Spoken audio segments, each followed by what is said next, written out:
तो हेलो मेरे प्यारे भाइयों बहनों, कैसे हो आप सभी। उम्मीद है सभी एकदम बढ़िया होंगे। सो स्वागत है आपका फिर से हमारे आज के इस नए लेक्चर में। और हमारा आज का जो टॉपिक रहने वाला है वो अभिक्रिया की कोटि है और अभिक्रिया की आणविकता है। ठीक है। और कुछ बच्चे इस व्हाइट बैक बोर्ड को देख के हुए है ना, व्हाइट बोर्ड को देख कर क्या करेंगे, बैक कर देंगे ना। बेटा आप व्हाइट बोर्ड देखने थोड़ी आई हो, है मेरा भाई दोस्तों, व्हाइट बोर्ड थोड़ी देखने आए हो। आप कंटेंट देखने आए हो, आप चीज देखने आए हो, आप देखने आए हो कि आपको यहाँ पे कुछ सिखाया जाएगा या नहीं। आप सीखने आए हो।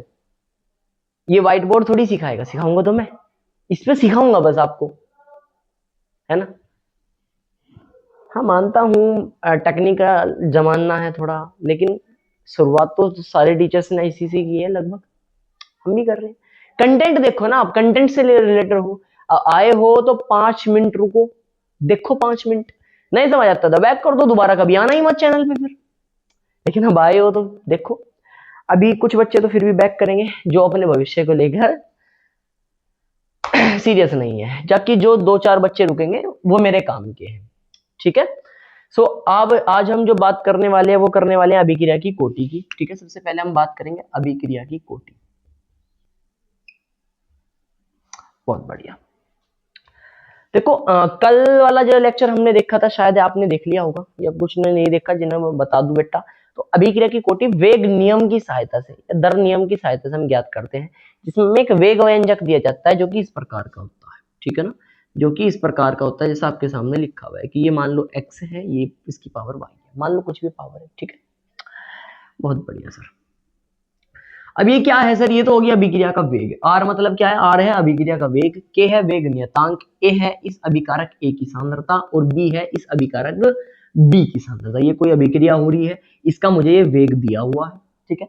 इसमें मुझे कोटि निकालना है और इसकी कोटि बड़ी आसान तरीके से आप निकाल सकते हो। कैसे निकाल सकते हो कि जो अभिकारक अणु दिए गए हैं उनकी जो घात आपको दी हुई है, जो पावर दी हुई है, उसे सिर्फ जोड़ दो, यही आपकी कोटि हो जाएगी। सिर्फ इतना सा। ठीक है ना। तो किसी रासायनिक अभिक्रिया में जो अभिकारक अणु भाग ले रहे हैं उसका जो वेग व्यंजक आपको दिया हुआ है उसके जो सांद्रताओं की घातें हैं उनका योग ही अभिक्रिया की कोटि कहलाता है। थ्योरी आप कैसे लिख सकते हो, 2 तरीके की मैं थ्योरी आपको बताऊंगा। सेकंड वाली मैं लिखूंगा, फर्स्ट वाली आपको बता रहा हूं। ठीक है। फर्स्ट वाली क्या है सर, किसी रासायनिक अभिक्रिया के लिए दिया गया वेग समीकरण या वेग व्यंजक में अभिकारक अणुओं की सांद्रताओं के घातों का योग अभिक्रिया की कोटि कहलाता है। सिंपल सी बात है। क्या बोला गया है, किसी अभिक्रिया के लिए दिया गया वेग व्यंजक में अभिकारकों की सांद्रताओं के घातों का योग, घात ये है एक्स वाई, इनका योग अभिक्रिया की कोटि कहलाता है। सिंपल सी बात है। आई चीज समझ। इसके अलावा आप ऐसे भी बोल सकते हो, कैसे भी बोल सकते हो कि किसी रासायनिक अभिक्रिया में भाग लेने वाले अभिकारक अणुओं में से वे अणु जो अभिक्रिया की कोटि को प्रभावित करते हैं, सॉरी अभिक्रिया की दर को प्रभावित करते हैं, अभिक्रिया की कोटि कहलाते हैं। क्या, किसी रासायनिक अभिक्रिया में भाग लेने वाले वे अभिकारक अणु, किसी रासायनिक अभिक्रिया में भाग लेने वाले अभिकारक अणु, इतना शुरू का आप लिख लोगे बेटा जो मैंने बोल दिया, किसी रासायनिक अभिक्रिया में भाग लेने वाले अभिकारक अणु में से वे अणु की संख्या जो अभिक्रिया की दर को प्रभावित करते हैं, जो अभिक्रिया की दर को प्रभावित करते हैं,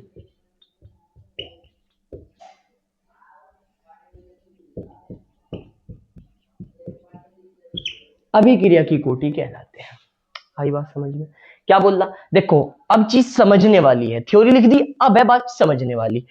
मान लो ये कोई अभिक्रिया हो रही है जिसमें इस अभिक्रिया में ए के 5 अणु भाग ले रहे और बी के 2 अणु भाग ले रहे, ये अभिकारक अणु है। ठीक है ना सर, ए के 5 अणु भाग ले रहे हैं और बी के 2 अणु भाग ले रहे हैं, यानी कि इस पूरी अभिक्रिया में कितने अभिकारक अणु भाग ले रहे हैं, 7 अणु भाग ले रहे हैं सर, 5 और 2, 5 ए के हैं और 2 बी के हैं। ठीक है ना। तो इन अभिकारक अणुओं में से वे अणु की संख्या जो अभिक्रिया की दर को प्रभावित करेंगे, अभिक्रिया के वेग को प्रभावित करेंगे, सिर्फ उन्हें हम अभिक्रिया की कोटि बोलेंगे। अब जरूरी नहीं है कि मैंने ए के 5 अणु दे रखे तो 5 के 5 अणु ही अभिक्रिया के वेग को प्रभावित करेंगे, ऐसा जरूरी नहीं है। ऐसा जरूरी नहीं है कि बी के अगर मैंने दो अणु ले रखे हैं तो दोनों के दोनों ही अभिक्रिया के वेग को प्रभावित करेंगे। हो सकता है इसके तीन प्रभावित करें, हो सकता है इसका एक भी प्रभावित ना करें। सही बात है।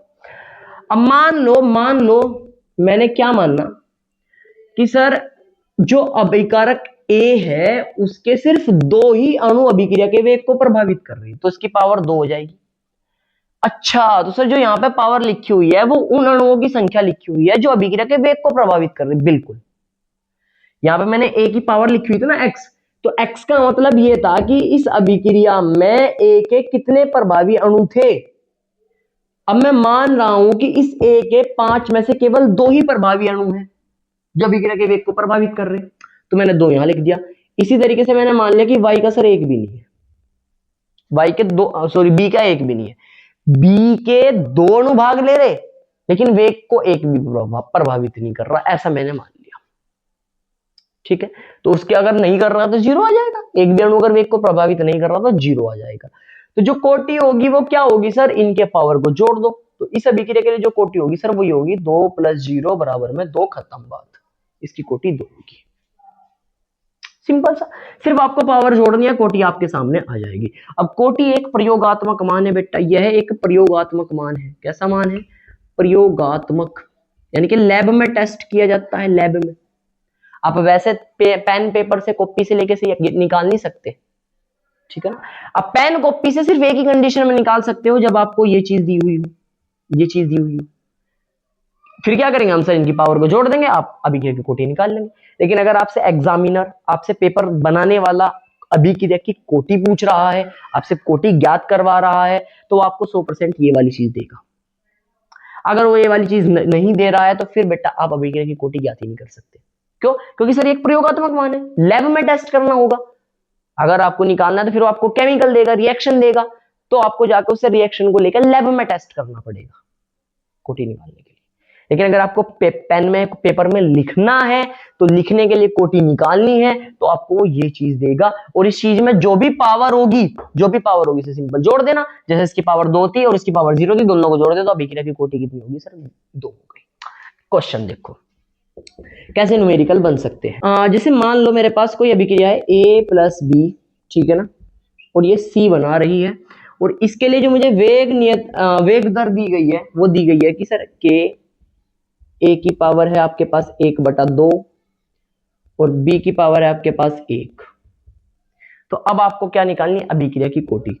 तो सर क्या पावर इसमें भिन्नात्मक में आ सकती है, बिल्कुल आ सकती है। क्या सर कोटि ऐसे भिन्न में हो सकती है, बिल्कुल कोटि भिन्न में हो सकती है। कोटि का मान 0 भी हो सकता है, कोटि का मान भिन्नात्मक भी हो सकता है, 3/2, 1/2, 5/2 हो सकता है कोटि का मान इतना। तो सर इसके लिए कोटि निकालने के लिए मुझे क्या करना पड़ेगा, इसकी कोटि निकालने के लिए पावर को जोड़ना पड़ेगा। सिंपल सी बात है, 1/2 में आप कितना जोड़ दोगे, 1 जोड़ दोगे। 1 में आधा जोड़ रहे हो तो कितना हो जाएगा, 1.5 हो जाएगा। तो इसकी कोटि कितनी है, 1.5 है। इसकी कोटि कितनी है, 1.5 है। या 1.5 को आप कैसे लिखते हो, 3/2। मैथ तो सोल्व कर लोगे बेटा आप, है ना, मैथ तो सोल्व कर लोगे, 3/2 आ जाएगा। यहाँ पे आप क्या करोगे, 2 एलसीएम लोगे, 2 से ऊपर 1 गुणा करेंगे, 2 1 3 हो जाएगा, 3/2 आंसर आ जाएगा। ठीक है बात। एक और लेते हैं, मान लो सेम अभिक्रिया थी और इस बार इसका जो वेग व्यंजक है वो ये है सर k a, एक में है -3/2 और b की जो पावर है वो +1/2, -3/2 +1/2। अब आपको क्या बताना है, अभिक्रिया की कोटि बतानी है। अभिक्रिया की क्या बतानी है, कोटि बतानी है। सिंपल है, क्या करेंगे सर, इनकी जो घात दी हुई है उसे जोड़ देंगे, घात दी हुई है जोड़ देंगे। तो 1 की घात दी है 3/2 और 1 की घात दी है 1/2, जोड़ दो दोनों को आपस में। सर दोनों का ये 2 है तो 2 आ जाएगा, -3 है +1 है तो सर -2 आ जाएगा। इससे से काट दोगे तो सर जो कोटि बनेगी वो -1 बनेगी। कोटि कितनी बनेगी, -1 बनेगी। आई बात समझ। अब बताओ कोटि समझ आई कि आपको। अगर आप उसी टाइम पे इस व्हाइट बोर्ड को देखकर बैक कर देते हैं ना, लेक्चर को छोड़ के चले जाते, तो क्या चीजें आपको क्लियर होती, नहीं होती। सिंपल सी बात है सर, कोटि का मतलब है सर कि किसी जो वेग व्यंजक दिया हुआ है उसमें जो अभिकारक अणु दिए हुए हैं उनकी घात का योग, सिंपल इतना सा है। ठीक है ना, यहाँ पे सिर्फ वही अणु लिखे जाते हैं, घात में सिर्फ वही अणु लिखे जाते हैं, जो वही अणु लिखे जाते हैं जो अभिक्रिया के वेग की दर को प्रभावित करते हैं। आगे डेफिनेशन भी समझ में। न्यूमेरिकल इससे बाहर नहीं आएगा भाई। अगर आपको पेपर में एग्जामिनर पूछना चाहता है किसी अभिक्रिया की कोटि तो आपको वो ये चीज जरूर देगा।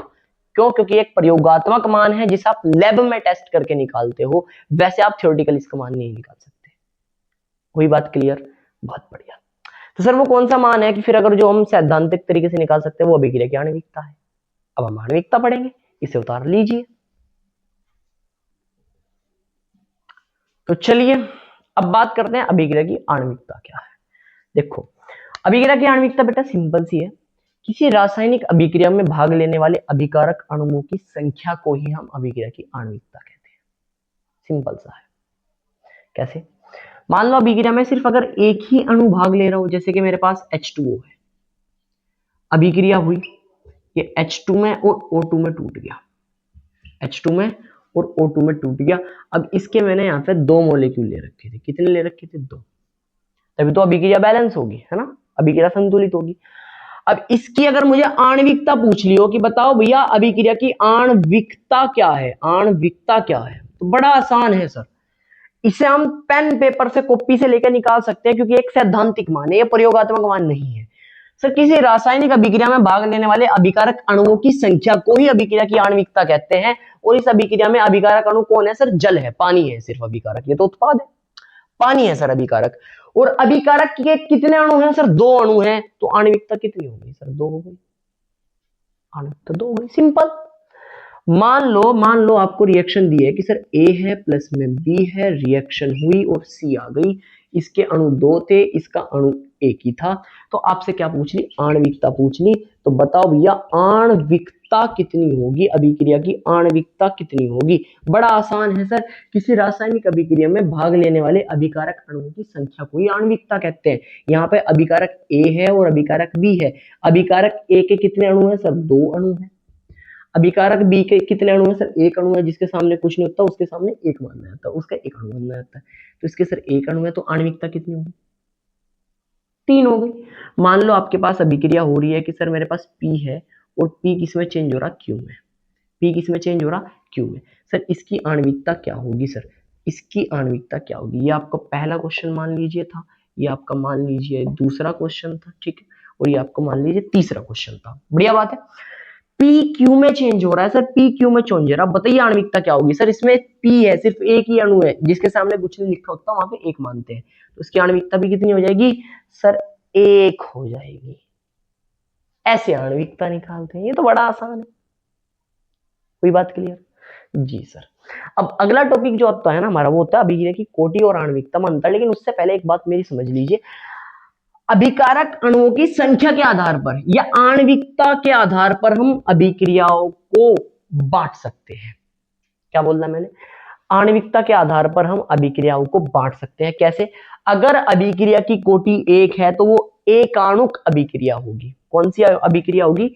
एकाणुक अभिक्रिया, एकाणुक अभिक्रिया।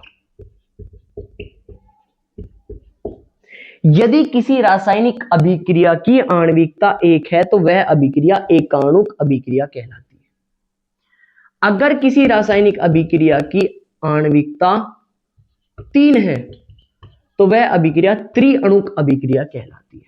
अगर किसी रासायनिक अभिक्रिया की आणविकता 2 है तो वह अभिक्रिया द्विअणुक रासायनिक अभिक्रिया कहलाती है। द्विअणुक रासायनिक अभिक्रिया कहलाती है। सिंपल सी बात है।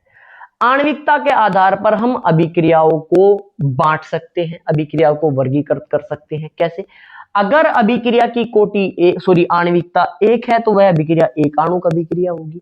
अगर अभिक्रिया की आणविकता 2 है तो वह द्विअणुक अभिक्रिया होगी। अगर अभिक्रिया की आणविकता 3 है तो वह त्रिअणुक अभिक्रिया होगी। सिंपल सी बात है, निकाल दोगे। मान लो आपसे पेपर में पूछ लिया कि अभिक्रिया की आणविकता के आधार पर अभिक्रियाओं को वर्गीकृत कीजिए, क्वेश्चन ये आ गया, तो आप 3 तरीके की अभिक्रिया ये बताओगे। पहली है एकाणुक अभिक्रिया, हेडिंग डाल लोगे एकाणुक अभिक्रिया। क्या लिखोगे?